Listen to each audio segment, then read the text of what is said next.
When you're a publicly traded company, at the end of the day, you got to make money. While you might put a policy in place or put a process in place, if it's not fully communicated, if it isn't consistent, then it doesn't get followed. It's about advocating for the value that asset management brings to our organization. And when we could show the return on investment and show that small investments in, technology, in gathering data, in tracking data yielded big results, we got their attention. And so what Dave said was very true.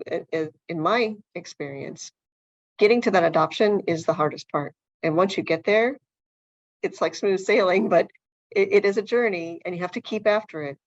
But if you don't, the consequences are steep.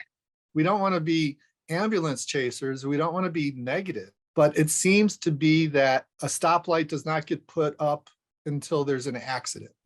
Right. And we need to get ahead of that type of thinking.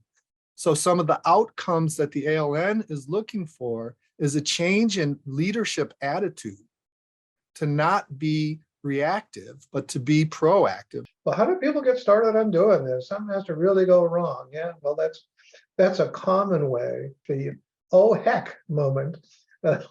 Something really bad happens, and there wasn't a plan in place for it.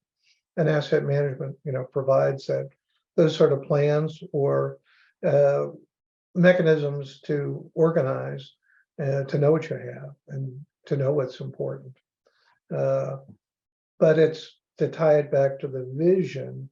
If you lose track of your vision while you're doing things, then the decisions all the way down start to become foggy. We've treated mission to this point as sort of like, well, every organization knows what they're doing and why they're doing it. And that really isn't true. The strategic asset management plan is a story of the way we're going to make mission of the organization come to life. What we're all trying to do day in and day out for the good of our customers, for the good of these organizations, for the good of the missions, to be successful and to be more effective and efficient.